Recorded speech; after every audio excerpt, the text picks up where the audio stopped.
webbing right here are different between men and women.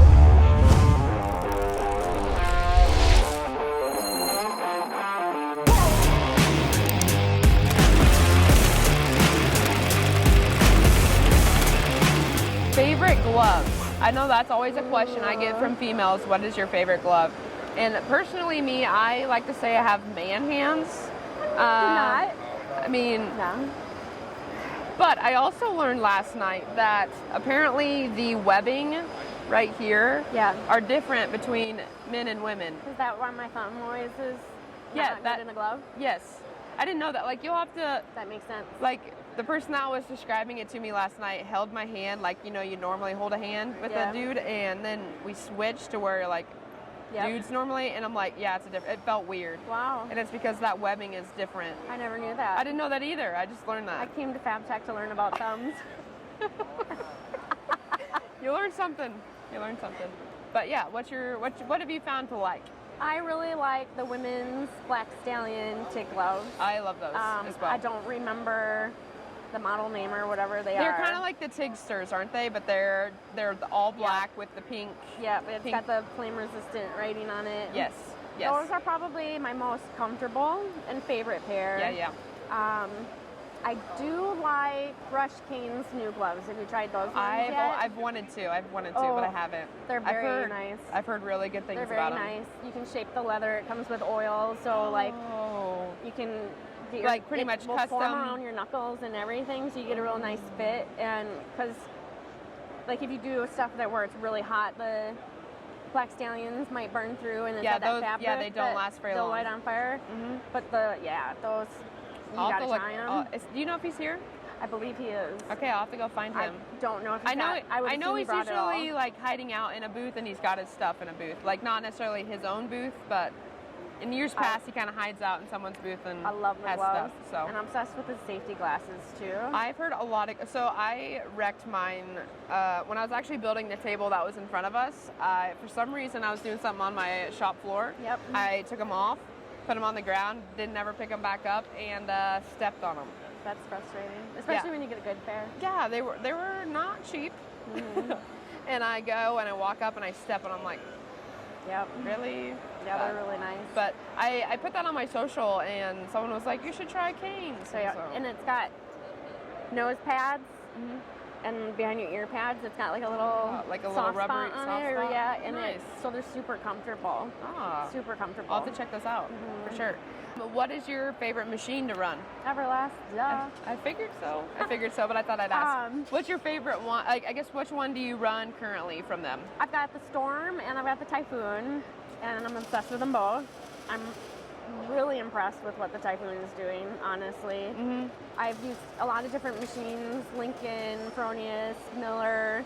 I live in the land of Miller. Yes, so you do. You'll find Everlast around because you'll get the hobbyists at home that are looking for an affordable machine. It's super affordable. Yep. But otherwise, it's Miller everywhere. Yeah. So it's interesting that there's such a bias around, and when I first got into the trades, obviously I adapted to that. But then coming to FABTECH and experiencing all the different quality machines out there, it really blows your mind, the different technology everybody has. And well, you just talk about welders, and usually most welders, the first ones that come to mind are blue and red. Yep. But you walk around FABTECH, there are so many different welding machine companies. Yep. And oftentimes people just go to them, but it's there's other options out there, obviously, that are doing just as great things. If not, maybe have even some cooler technology than what they can offer too. I would hands down take an Everlast all the time, and I do a lot of production work on it, so it keeps up, it pumps out, and I've never, you'll run a whole wire on the MIG machine, and usually with a machine, you'll have something where the wire gets tangled up, or something will happen and shut you down for a few minutes. I haven't had it happen yet. Knock on something. There's some wood right there. It has not disappointed me, so I'm genuinely shocked at how good it is. Yeah, because the Typhoon is fairly new. That just came out beginning of this year, give or take. Yep. Because I know last FABTECH they were kind of debuting it to some extent. Yep. It was on pre-order, I believe, at that point. And I got to run it last year, and I was super impressed. That was the first time I ever had ran Everlast, and I was super impressed. I feel like, see, I struggled with aluminum when I first started with aluminum because I wasn't familiar with it. And I feel like it's almost dummy proof on the Typhoon because you can put in the automatic settings or you can, you know, find your own, but it really like just runs all good. the different things that you can do as well, like with the waveform and all of that. That just blows my mind.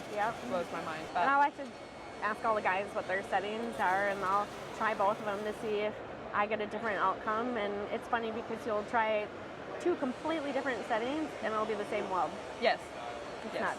Well, and then I mean, a lot of people don't realize that, like some people think you can just plug in the machine and it's going to be the same everywhere you go. Right.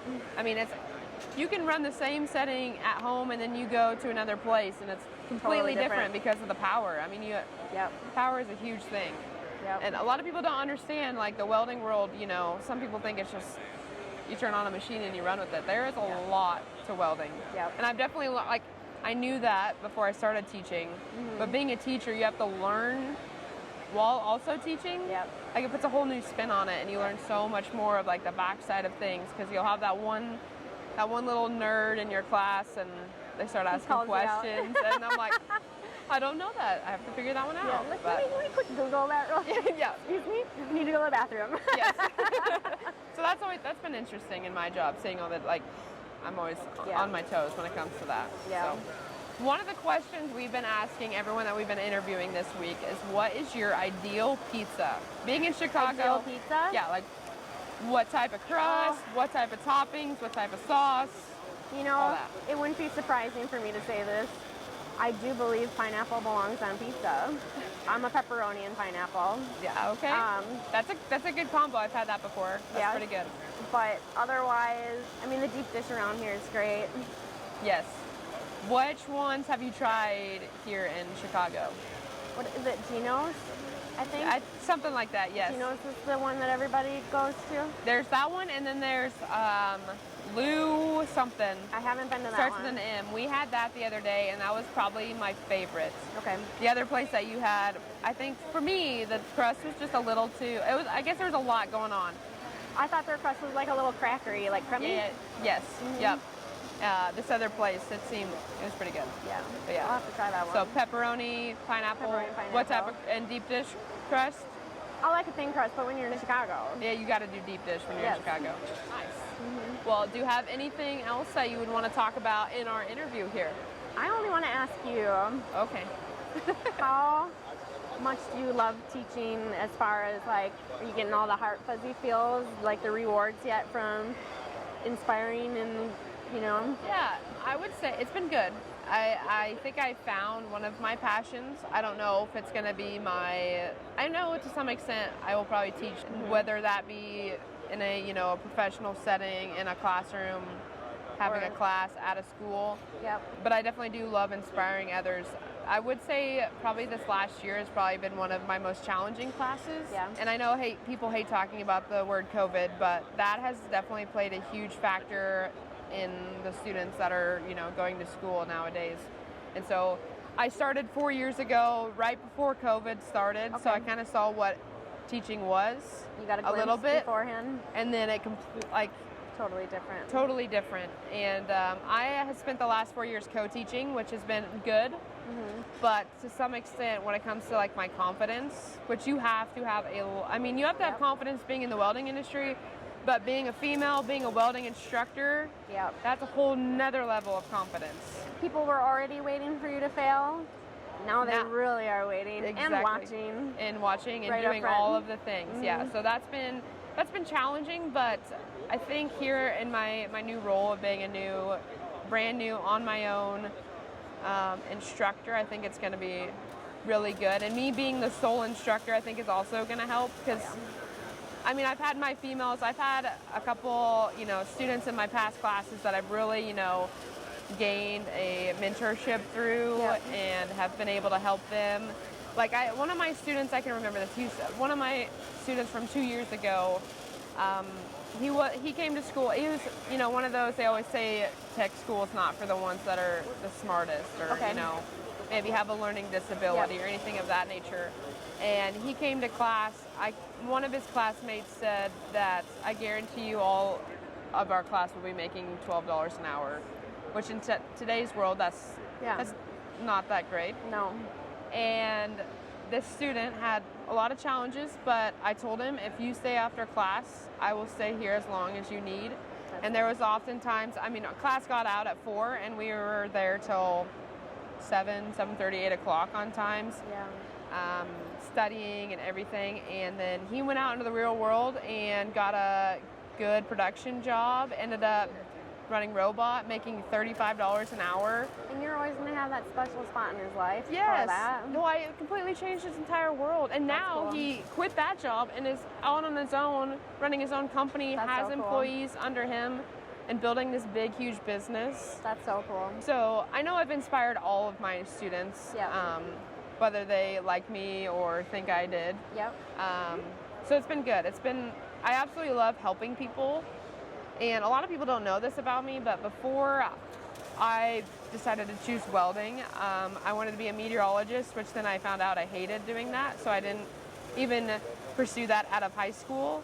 But then I thought military was the answer. Okay. So in my junior year, I actually had enlistment papers. Okay. But me being a minor, my parents had to sign, and they didn't want me to go into military. But my game plan was, go to basic in between junior, senior year, and then get deployed after my senior year. And my goal was to be on the disaster relief team. Okay. Because I don't know, I have a passion for helping people, but now being a welding instructor, I get to help people every single day. Yep. It's always a new challenge. But then I also get to help people with learning the trade that I absolutely love. Yep. And so gives you purpose. It's been, I feel like I found my purpose for sure in this world. But I definitely have some hobbies that I would like to see what they could do for me other than just being hobbies. So I'm a huge drag racer fan. Very cool. And I've gotten my start in that. I did my first competition, you could say, here in June. That's cool. And that was a learning curve for sure. Do you think you have more confidence now to get into that because of what you've accomplished with fabrication and welding and everything? Yes, I believe so too. Because again, drag racing also is a male-dominated industry. But I feel like the competition I did was Rocky Mountain Race Week. Okay. And the people that run that are from Colorado, and they come through our area. So it's like a 3-state, week-long drag racing competition. And they have puts me in the fields. But one of my friends, the only other gal in my area that went into the trade, she became an electrician. We both started college at the same time. Okay. We would kind of lean on each other, I know we didn't know exactly each other's industry, but when we were going through some hard times in the trades, we'd lean on each other. Yeah, no, she unfortunately passed away, and then another guy that actually helps put on the event had his wife pass away as well. And so that's why the group had been started. So but you have to fulfill this. Yeah, I feel like to some extent I'm doing it for her, but I also had fallen in love with it, and it seems like every year there's more girls that, start drag racing in Rocky Mountain Race Week. Yeah. And it's just been really cool to see. This year we had 20 plus girls. Wow. That were all, and then they give out awards for they call them Wicked Chicks. That's what we're called.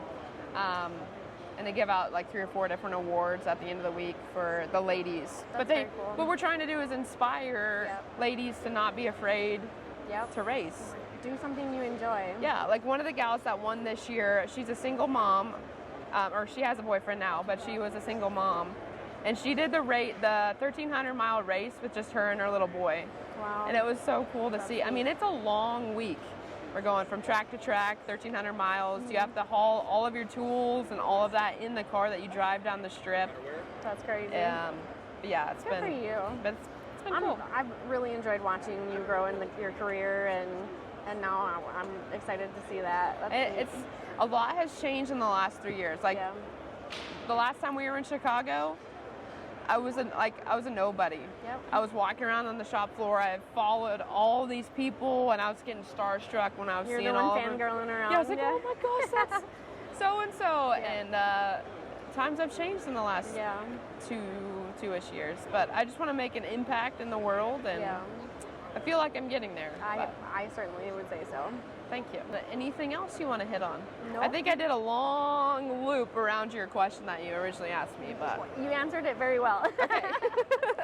I'm happy with it. I get sidetracked very easily, or I get down a tangent, and then that No, leads to I another learned something tangent. really cool. I like it. So, do you want to share your social media so people can follow you? Yes, stilettos and steel toes. I love that username. Love that username. Thank you. So, yeah, be sure to give her a follow on social media if you don't. Go check out her beautiful roses. She does amazing work. And if you haven't subscribed to the Edge YouTube channel, do that as well. Thank you. Thank you.